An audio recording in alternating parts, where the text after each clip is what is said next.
ओम नमो भगवते वासुदेवाय नमः। नमस्कार।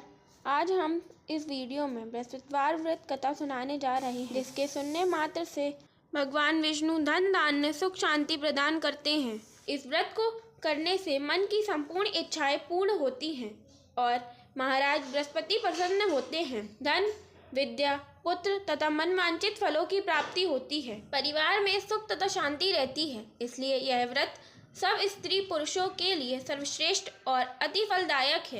इस व्रत में केले का पूजन करना चाहिए।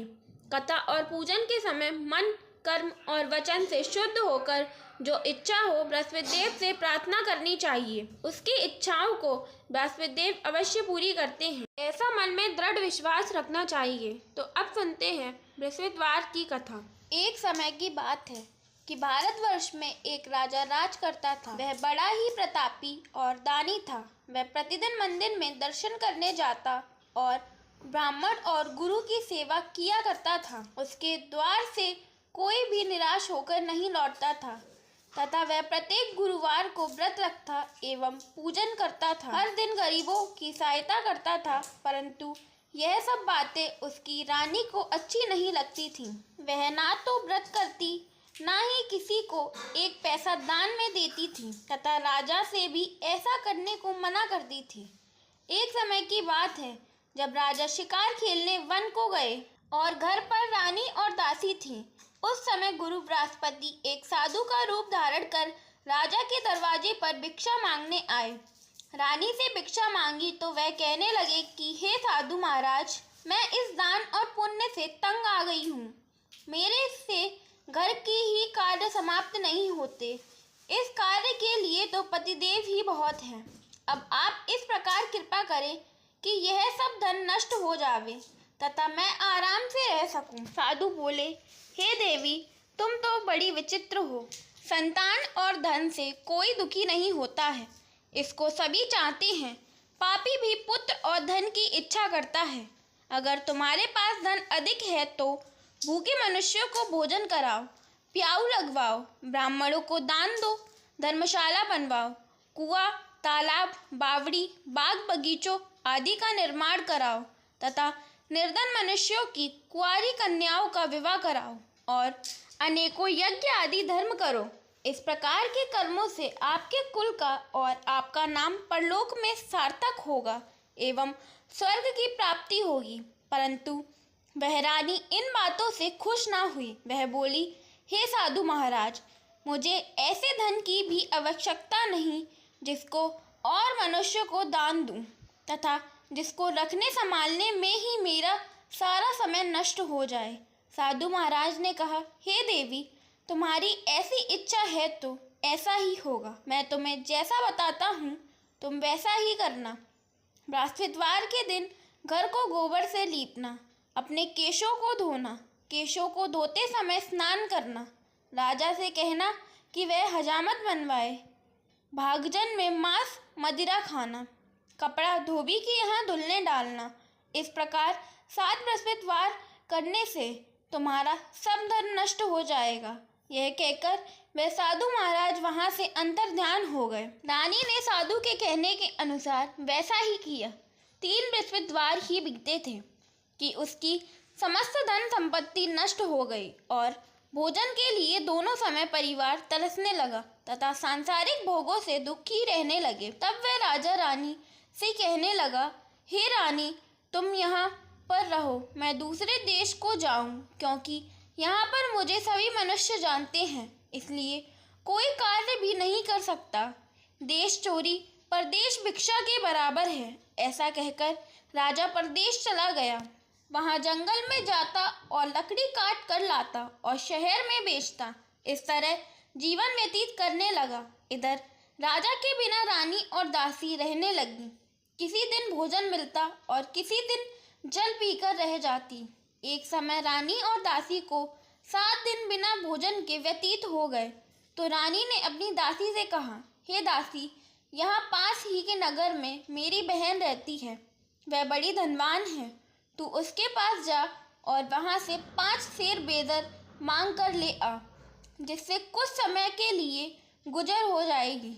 इस प्रकार रानी की आज्ञा मानकर दासी रानी की बहन के पास गई तो रानी की बहन उस समय पूजन कर रही थी, क्योंकि उस रोज बृहस्पतिवार का दिन था।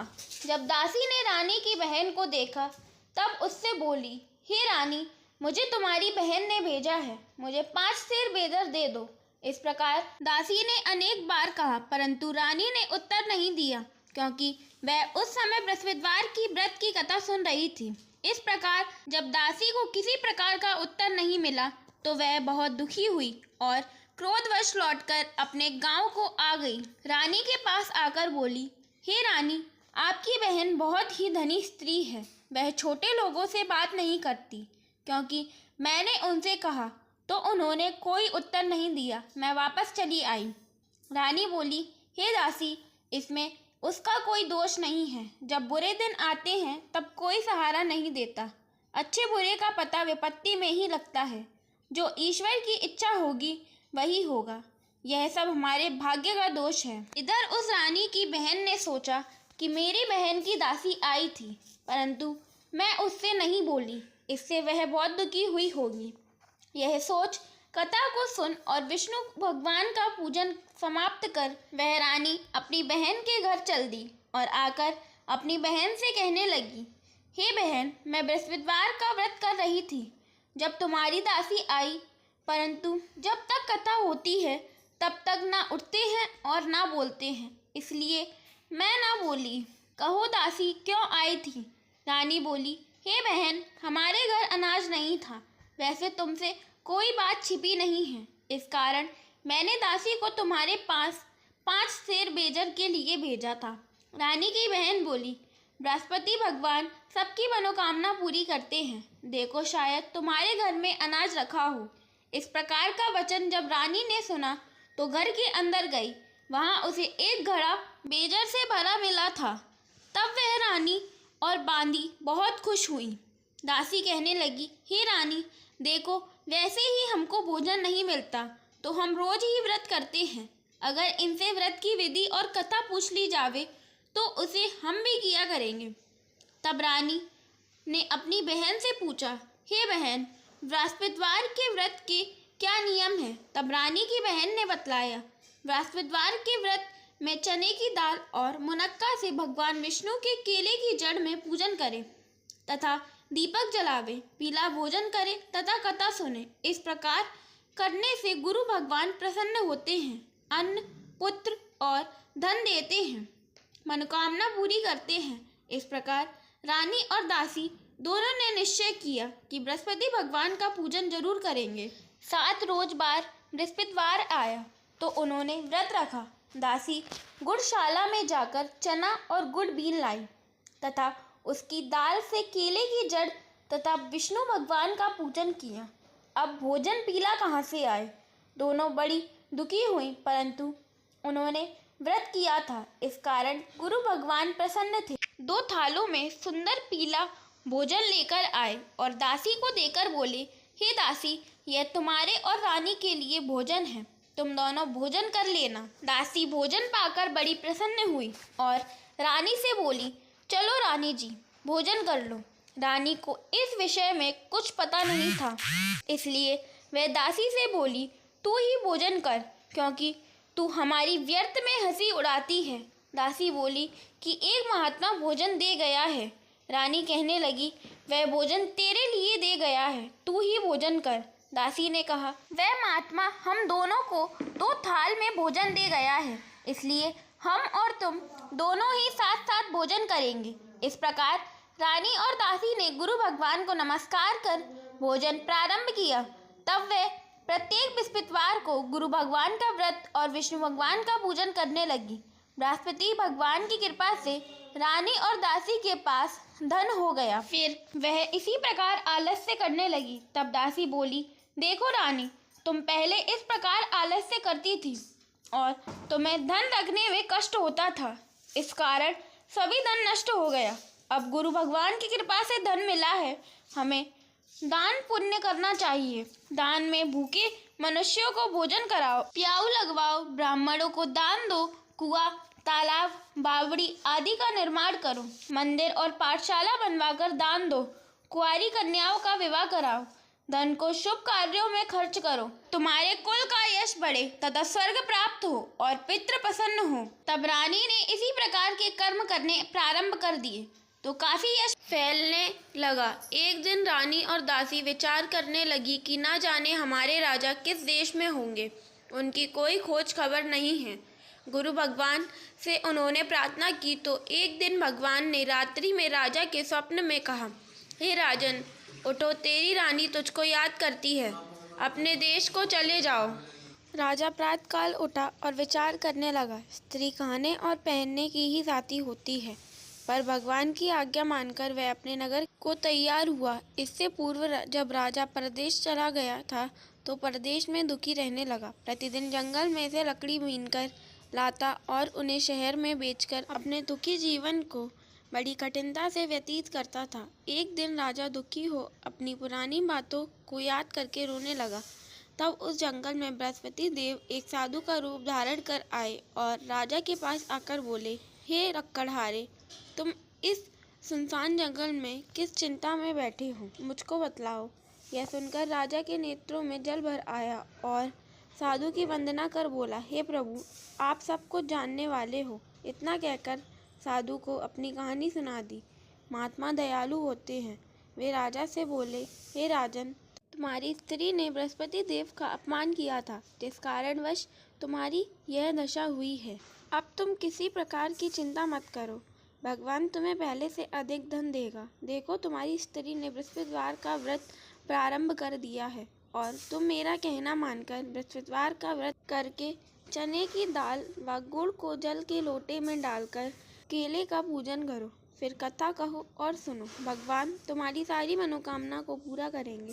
साधु को प्रसन्न देखकर राजन बोले, हे प्रभु, मुझे लकड़ी बेचकर इतना पैसा नहीं मिलता जिससे भोजन करने के उपरांत कुछ बचा सकूं। मैंने रात्रि में अपनी रानी को व्याकुल देखा है। मेरे पास कुछ भी नहीं है जिससे उसकी खोज खबर मंगा सकूं, और फिर मैं बृहस्पति देव की कौन सी कथा कहूँ, यह भी मुझको मालूम नहीं है। साधु ने कहा, हे राजन, तुम किसी बात की चिंता मत करो। बृहस्पतिवार के दिन रोजाना की तरह लकड़ियाँ लेकर शहर को जाओ। तुमको रोज से दुगना धन प्राप्त होगा, जिससे तुम भली भांति भोजन कर लोगे तथा बृहस्पति देव की पूजा का सामान भी आ जाएगा। बृहस्पतिवार की कहानी निम्न प्रकार से है। प्राचीन काल में एक ब्राह्मण था। वह बहुत ही निर्धन था। उसके कोई भी संतान नहीं थी। वह नित्य पूजा पाठ करता, परंतु उसकी स्त्री बहुत मलिनता के साथ रहती थी। वह न स्नान करती, न किसी देवता की पूजा करती। प्रातःकाल उठते ही भोजन करती, बाद में कोई अन्य कार्य करती थी। इससे ब्राह्मण देवता बड़े दुखी थे। बेचारे बहुत कुछ कहते थे, किंतु उसका कोई परिणाम न निकलता।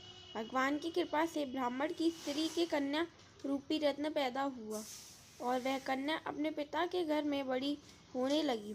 वह बालिका प्रातः स्नान करके विष्णु भगवान का जाप करने लगी, बृहस्पतिवार का व्रत करने लगी। अपने पूजा पाठ को समाप्त करके स्कूल जाती तो अपनी मुट्ठी में जौ भरकर ले जाती और पाठशाला के जाने के मार्ग में डालती जाती। वही जौ स्वर्ण के हो जाते तो लौटते समय उनको बीनकर घर ले आती।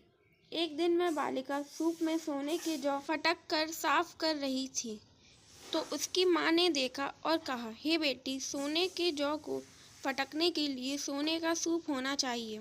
दूसरे दिन बृहस्पतिवार था। इस कन्या ने व्रत रखा और बृहस्पति देव से प्रार्थना करके कहा, हे प्रभु, यदि मैंने आपकी पूजा सच्चे मन से की है तो मेरे लिए सोने का सूप दे दो।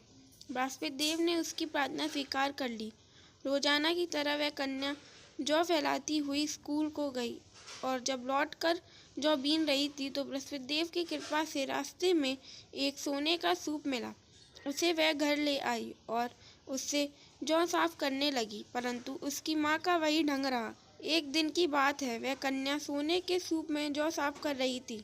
उस समय शहर का राजपुत्र वहां से होकर निकला। इस कन्या के रूप और कार्य को देखकर मोहित हो गया और अपने घर आकर भोजन तथा जल त्याग कर उदास होकर लेट गया।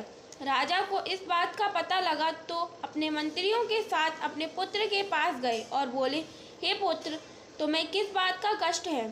किसी ने तुम्हारा अपमान किया है अथवा कोई कारण है सो कहो। मैं वही कार्य करूँगा जिससे तुम्हें प्रसन्नता होगी। राजकुमार ने अपने पिता की बातें सुनी तो वह अपने पिता से बोला, हे पिताजी, आपकी कृपा से मुझे किसी बात का दुख नहीं है, न किसी ने मेरा अपमान किया है, परंतु मैं उस लड़की के साथ विवाह करना चाहता हूँ जो सोने के सूप में जौ साफ कर रही थी। यह सुनकर राजा आश्चर्य में पड़ गया और बोला, हे पुत्र, इस तरह की कन्या का पता तुम ही लगाओ, मैं उसके साथ तुम्हारा विवाह अवश्य करवा दूंगा। राजकुमार ने अपने पिता के वचन सुनने के पश्चात उस लड़की के घर का पता बतलाया। राजकुमार के बताए पते के अनुसार मंत्री उस लड़की के घर गए और ब्राह्मण कन्या का विवाह राजकुमार के साथ संपन्न हो गया।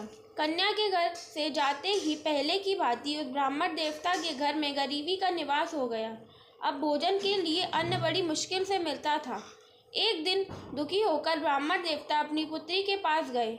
बेटी ने पिता को दुखी देखकर अपनी माँ का समाचार पूछा। तब ब्राह्मण ने सभी हाल कह सुनाए। कन्या ने बहुत सा धन देकर अपने पिता को विदा किया। इस तरह ब्राह्मण का कुछ समय सुखपूर्वक व्यतीत हुआ। कुछ दिन बाद फिर वही हाल हो गए। ब्राह्मण फिर अपनी कन्या के घर गया और सभी हाल कहा तो लड़की बोली, हे पिताजी, आप माता जी को यहाँ ले आइए, मैं उन्हें वह विधि बता दूंगी जिससे आपकी गरीबी दूर हो जाएगी।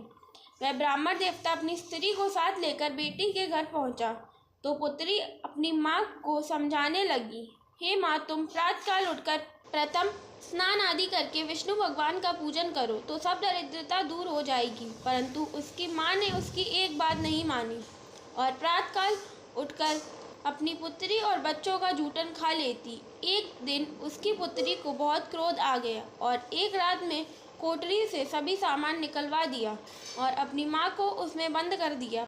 प्रातःकाल उसमें से माँ को निकाला तथा स्नान आदि करा के पूजा पाठ करवाया तो उसकी माँ की बुद्धि ठीक हो गई और फिर प्रत्येक बृहस्पतिवार को व्रत रखने लगी।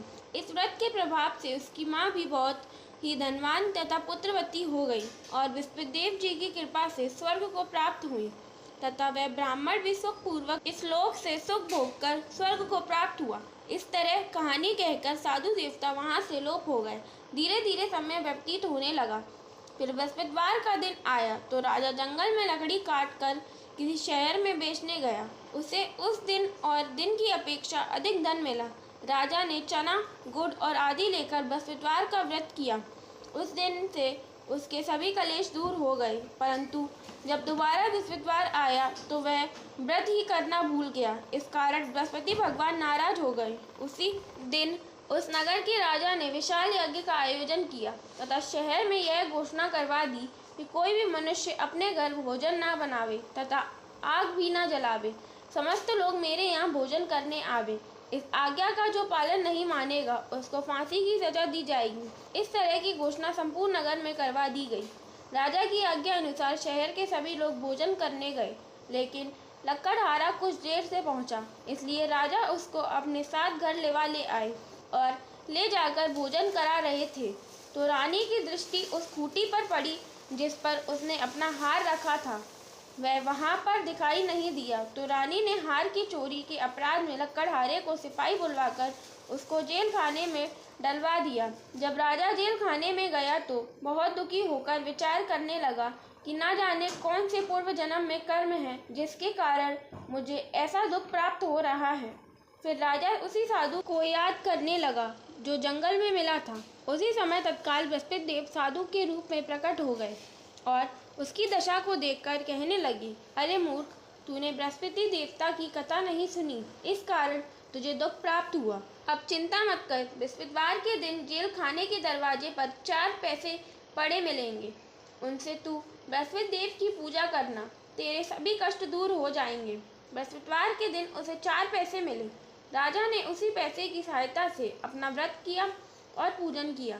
उसी रात्रि को जब राजा सो रहा था तो बृहस्पति देव ने राजा के स्वप्न में कहा, हे राजन, तुमने जिस आदमी को जेल खाने में हार की चोरी के अपराध में बंद कर रखा है वह निर्दोष है, वह राजा है, उसे छोड़ देना।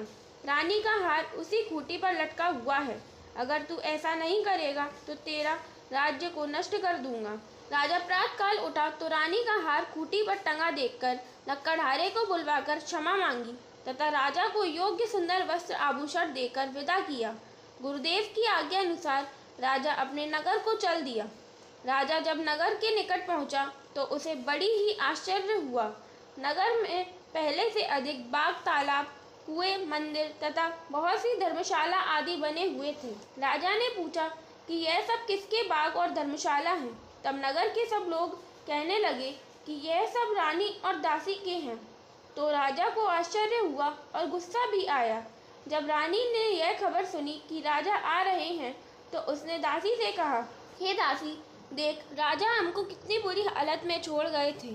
वह हमारी ऐसी हालत देखकर लौट ना जाएं, इसलिए तू दरवाजे पर खड़ी हो जा। रानी की आज्ञा अनुसार दासी दरवाजे पर खड़ी हो गई। जब राजा आए तो उन्हें अपने साथ लिवा लाई। तब राजा ने क्रोध करके अपनी तलवार निकाली और पूछने लगा, यह बताओ कि यह धन तुम्हें कैसे प्राप्त हुआ है। तब रानी ने कहा कि यह सब धन बृहस्पतिवार के व्रत के प्रभाव से प्राप्त हुआ है। राजा ने निश्चय किया कि 7 रोज बाद मैं सभी बृहस्पति देव का पूजन करते हैं, परंतु मैं रोजाना दिन में 3 बार कहानी कहा करूँगा और रोज व्रत करूँगा। अब हर समय राजा के दुपट्टे में चने की दाल बंधी रहती तथा दिन में 3 बार कहानी कहता। एक रोज राजा ने विचार किया कि चलो अपनी बहन के यहाँ हो आवे। इस तरह निश्चय कर राजा घोड़े पर सवार हो अपनी बहन के यहाँ चलने लगा। मार्ग में उसने देखा कि कुछ आदमी एक मुर्दा को लिए जा रहे। उन्हें रोक कर राजा ने कहा, अरे भाई, मेरी बृहस्पतिवार की कथा सुन लो। वे बोले, लो, हमारा आदमी मर गया है और इसको अपनी कथा की पड़ी है। परंतु कुछ आदमी बोले, अच्छा कहो, हम तुम्हारी कथा सुनेंगे। राजा ने दाल निकाली और जब कथा आधी हुई थी कि मुर्दा हिलने लगा और जब कथा समाप्त हुई तो राम राम करके वह मनुष्य खड़ा हो गया। आगे मार्ग में उसे एक किसान खेत में हल चलाता हुआ मिला। राजा ने उसे देखा और उससे बोला, अरे भैया, तुम मेरी बृहस्पतिवार की कथा सुन लो। किसान बोला, जब तक मैं तुम्हारी कथा सुनूंगा तब तक 4 हरिया जोत लूंगा। जा अपनी कथा किसी और को सुना। इस तरह राजा आगे चलने लगा। राजा के हटते ही बैल पछाड़ खाकर गिर गए तथा किसान के पेट में बहुत जोर से दर्द होने लगा। उस समय उसकी माँ रोटी लेकर आई। उसने जब यह देखा तो अपने पुत्र से सब हाल पूछा और बेटे ने सभी हाल कह दिए। तो बुढ़िया दौड़ी दौड़ी राजा के पास गई और उससे बोली, मैं तेरी कथा सुनूंगी, तू अपनी कथा मेरे खेत पर ही चल कर कहना। राजा ने बुढ़िया के खेत पर जाकर कथा कही, जिसके सुनते ही वह बैल खड़े हो गए तथा किसान के पेट का दर्द बंद हो गया। राजा अपनी बहन के घर पहुंचा। बहन ने भाई की खूब मेहमानी की। दूसरे रोज प्रातःकाल राजा जगा तो वह देखने लगा कि सब लोग भोजन कर रहे हैं। राजा ने अपनी बहन से कहा कि ऐसा कोई मनुष्य नहीं है जिसने भोजन नहीं किया हो और मेरी बृहस्पतिवार की कथा सुन ले। बहन बोली, हे भैया, यह देश ऐसा ही है। पहले यहाँ लोग भोजन करते हैं, बाद में अन्य काम करते हैं। अगर कोई पड़ोस में हो तो देख आऊँ। वह ऐसा कहकर चली गई, परंतु उसे कोई भी व्यक्ति नहीं मिला जिसने भोजन ना किया हो। अतः वह एक कुम्हार के घर गई जिसका लड़का बीमार था। उसे मालूम हुआ कि उनके वहाँ 3 रोज से किसी ने भोजन नहीं किया है। रानी ने अपने भाई की कथा सुनने के लिए कुम्हार से कहा। वह तैयार हो गया। राजा ने जाकर बृहस्पतिवार की कथा कही, जिसको सुनकर उसका लड़का ठीक हो गया। अब तो राजा की प्रशंसा होने लगी। एक दिन राजा ने अपनी बहन से कहा, हे बहन, हम अपने घर को जाएंगे, तुम भी तैयार हो जाओ। राजा की बहन ने अपनी सास से कही तो सास बोली, हाँ चली जाओ, परंतु अपने लड़कों को मत ले जाना, क्योंकि तेरे भाई की कोई औलाद नहीं है। बहन ने अपने भाई से कहा, हे भैया, मैं तो चलूँगी, मगर मेरा कोई बालक नहीं जाएगा। राजा बोला, जब कोई बालक नहीं जाएगा तब तुम ही क्या करोगी। बड़े दुखी मन से राजा अपने नगर को लौट आया। राजा ने अपनी रानी से कहा, हम निर्वंशी राजा हैं, हमारा मुंह देखने का धर्म और कुछ नहीं है, भोजन आदि नहीं किया। रानी बोली, हे नाथ, जब बृहस्पति देव ने हमें सब कुछ दे दिया है तो औलाद भी अवश्य देंगे। उसी रात बृहस्पति देव ने राजा को स्वप्न में कहा, हे राजन, उठ, सभी सोच को त्याग दे, तेरी रानी गर्भ से है। राजा को यह बात सुनकर बड़ी खुशी हुई। 9वें महीने में रानी के गर्भ से एक सुंदर पुत्र प्राप्त हुआ। तब राजा बोला, हे रानी, स्त्री बिना भोजन के रह सकती है, बिना कहे नहीं रह सकती। जब मेरी बहन आवे तो मुझसे कुछ मत कहना। रानी ने सुनकर हाँ कह दिया। जब राजा की बहन ने शुभ समाचार सुना तो वह बहुत खुश हुई तथा बधाई लेकर अपने भाई के घर आई। तब रानी ने कहा, घोड़ा चढ़कर तो नहीं आई, गधा चढ़ आई। राजा की बहन बोली, भाभी मैं इस प्रकार ना कहती तो तुम्हें औलाद कैसे मिलती। बृहस्पति देव ऐसे ही हैं, जैसे जिसके मन में कामनाएं हैं सभी को पूर्ण करते हैं। जो सद्भावना पूर्वक बृहस्पतिवार का व्रत करता है एवं कथा पढ़ता है अथवा सुनता है और दूसरों को सुनाता है, बृहस्पति देव उसकी सभी मनोकामनाएं पूर्ण करते हैं। जैसी सच्ची भावना से रानी और राजा ने बृहस्पति देव की कथा का गुणगान किया तो उनकी सभी इच्छाएं बृहस्पति देव जी ने पूरी की। इसलिए सबको कथा सुनने के बाद प्रसाद लेकर जाना चाहिए। हृदय से उनका मनन करते हुए जयकारा बोलना चाहिए। इस प्रकार बृहस्पतिवार की कथा पूर्ण हुई। ओम नमो भगवते वासुदेवाय नमः।